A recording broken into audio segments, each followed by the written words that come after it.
प्यारे बच्चों, आइए आज हम लोग वाक्य भेद का अध्ययन करते हैं। हम लोग जानते हैं वाक्य भेद के दो आधार होते हैं। पहला रचना का आधार और दूसरा अर्थ का आधार।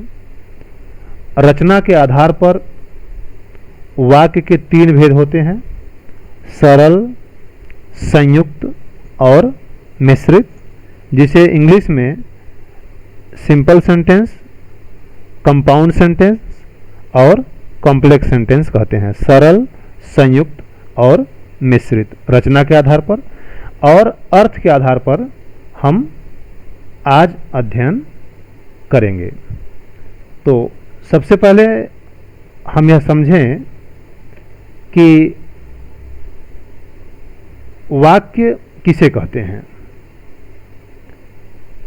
पदों का वह समूह जो पूर्ण भाव को प्रकट करे, अर्थात जिसके सुनने से श्रोता को वक्ता का अभिप्राय समझ में आ जाए, वाक्य कहलाता है।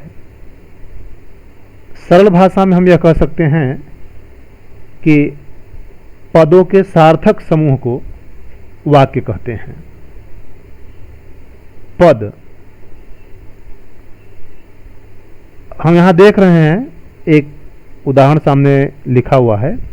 हमें यथायोग्य व्यवहार करना चाहिए। नीचे दूसरा उदाहरण है, दुकानदार ने बच्चों को फटकार लगाई। यहाँ जो दोनों वाक्य हैं, इसमें पदों का समूह है। हम यहाँ थोड़ा सा विचार करेंगे कि पद क्या है। तो सबसे पहले हम क्रमबद्ध तरीके समझें। वर्ण, वर्णों के सार्थक समूह को शब्द, और शब्द का वह रूप जिसका वाक्य में प्रयोग होता है उसे पद कहते हैं। और पदों के समूह से वाक्य बनता है और वाक्य से अर्थ की अभिव्यक्ति होती है। हम वाक्य में शब्दों का प्रयोग नहीं करते हैं। वाक्य में शब्दों के रूप का प्रयोग किया जाता है, उसके फॉर्म का प्रयोग किया जाता है। और जो शब्द के रूप होते हैं, जो फॉर्म होते हैं, उसे ही पद कहते हैं। जैसे आपके सामने वाक्य है, हमें, यह हम से बना। दुकानदार ने बच्चों को फटकार लगाई। यहाँ दुकानदार मूल शब्द है और उसका रूप है प्रथमा विभक्ति कर्ता ने यहाँ लगा हुआ है, तो ने परसर्ग। तो यहाँ कर्ता ने कर्म को, तो दुकानदार ने कर्ता हो गया और बच्चों को कर्म हो गया। तो यह शब्द का रूप है। कर्ता, कर्म, कर्ण, संप्रदान, ये जो कारक होते हैं, कारक के आधार पर हम शब्द बनाते हैं, संज्ञा से पद बनाते हैं। उसी तरह क्रिया के भी पद बनाए जाते हैं। जब उसका हम रूप बदलते हैं, लिंग बदलते हैं, वचन बदलते हैं, तो ये सब काल बदलते हैं, ये सब चीजें हम पद के माध्यम से करते हैं। शब्द का प्रयोग वाक्य में नहीं होता है, शब्द के रूप का प्रयोग होता है, और जिस रूप का प्रयोग होता है उसे पद कहते हैं।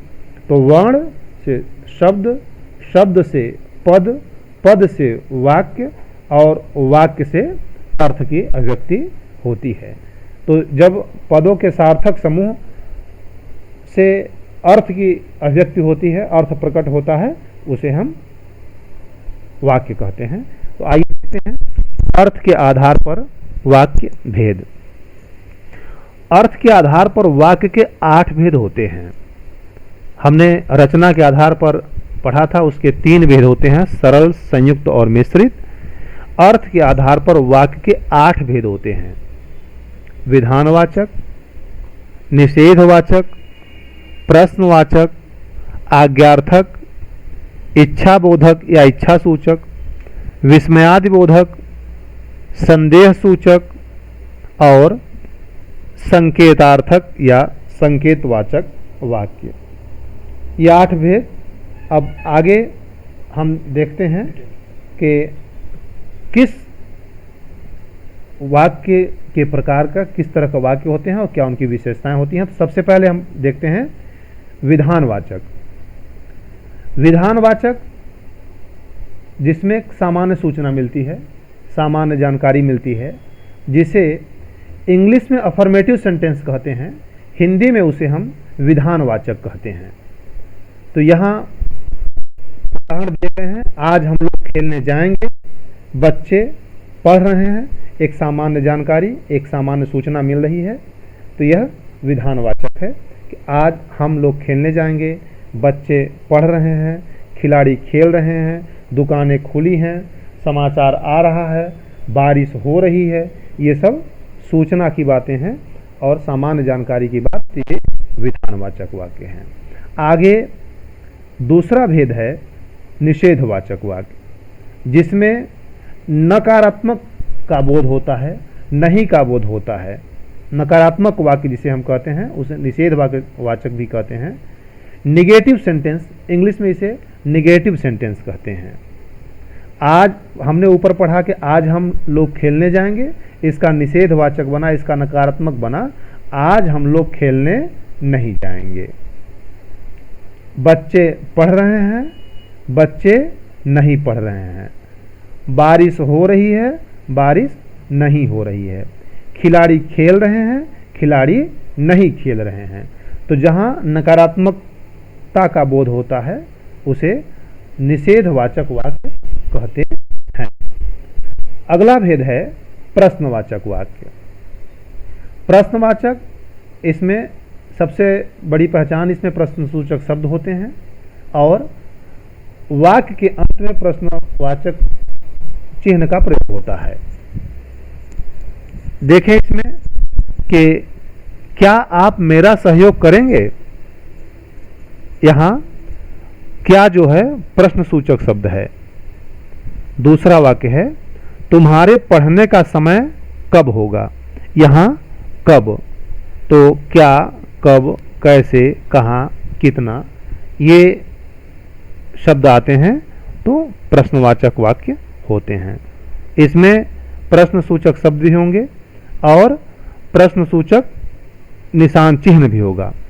ध्यान देने की बात है, कभी कभी ऐसा हो जाता है कि विधानवाचक की तरह वाक्य होता है और उसमें प्रश्नसूचक चिन्ह लगा दिया जाता है, तो ऐसे वाक्य भी प्रश्नवाचक के अंतर्गत आएंगे, लेकिन व्याकरणिक दृष्टि से ऐसे वाक्य सही नहीं माने जाते हैं। जैसे हमने कहा कि वह बाजार जाएगा, वह बाजार जाएगा विधानवाचक है, लेकिन इसी बात को बिना प्रश्नसूचक शब्द का प्रयोग किए हम ये कह दें वह बाजार जाएगा, तो यहाँ एक प्रश्न का भाव हो रहा है, तो ऐसे में भी यहाँ भी प्रश्नवाचक वाक्य होगा। भले ही उसमें प्रश्नसूचक शब्द न हो, लेकिन यदि निशान है, चिन्ह है, तो प्रश्नवाचक के अंतर्गत आते हैं। अगला आज्ञार्थक वाक्य। आज्ञार्थक, जिसमें आज्ञा हो, सुझाव हो, आदेश हो, उन्हें आज्ञार्थक कहते हैं। वाक्य लिखा है यहाँ, बाजार जाकर फल लाओ, बाजार जाकर फल लाओ। यहाँ आदेश किया जा रहा है कि जाओ फल लेकर आओ। तुम यहाँ मत बैठो, बाहर निकल जाओ, तेज मत बोलो, यहाँ चिल्लाना मना है।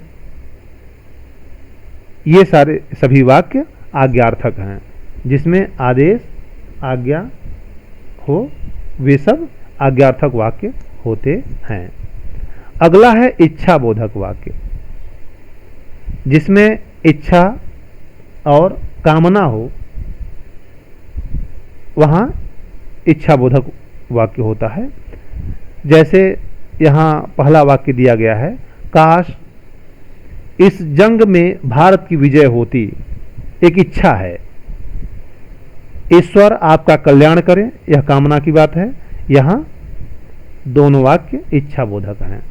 नव वर्ष मंगलमय हो, इच्छा बोधक वाक्य। आपका दिन मंगलमय हो, इच्छाबोधक वाक्य। काश हम वहाँ पहुँच पाते, इच्छाबोधक वाक्य। यानी जहाँ इच्छा की बात हो, मन की बात हो, जहाँ कामनाएं हों, वे इच्छाबोधक वाक्य के अंतर्गत आते हैं। आगे विस्मयादिबोधक वाक्य। विस्मयादिबोधक, विस्मय आदि मतलब भाव की बात, जैसे हर्ष, घृणा, आश्चर्य आदि भावों का जहाँ बोध होता है उन्हें विस्मयादिबोधक वाक्य कहते हैं। जैसे वाह बहुत सुंदर फूल है, ओह उसे चोट लग गई, उफ बहुत गर्मी है, छी बहुत दुर्गंध आ रही है। तो ये सभी वाक्य विस्मयादिबोधक के अंतर्गत आते हैं, जिसमें हर्ष, प्रेम, घृणा, आश्चर्य आदि भाव का बोध हो, वहाँ विस्मयादिबोधक वाक्य होता है। अगला संदेह सूचक वाक्य, जिसमें निश्चितता का अभाव हो, संदेह हो, संशय हो, उन्हें संदेह सूचक वाक्य कहते हैं।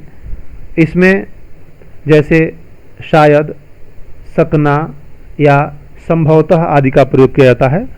शायद कल विद्यालय खुले, निश्चित नहीं है, एक संभावना है, शायद कल विद्यालय खुले, संदेह सूचक है।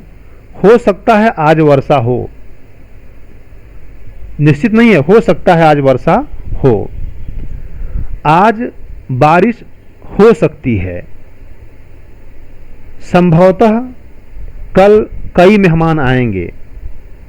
तो शायद, सकना या संभवतः का प्रयोग जहां होता है वहां संदेह सूचक होता है। आगे और अंतिम भेद, आठवां भेद, संकेतवाचक वाक्य। संकेत वाचक में एक कार्य दूसरे पर निर्भर होता है।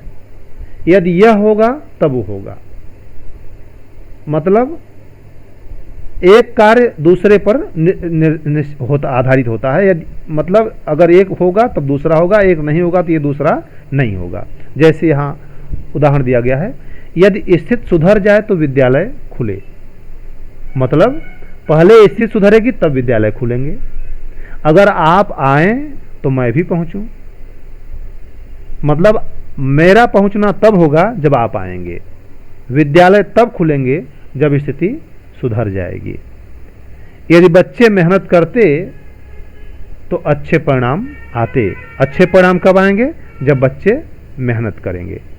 तो ये सभी भेद 8 प्रकार अर्थ के आधार पर वाक्य के भेद, और इनका एक दूसरे में परिवर्तन भी होता है। इस पर चर्चा हम लोग फिर बाद में करेंगे। तब तक इसका पहले अध्ययन करते हैं हम लोग। धन्यवाद।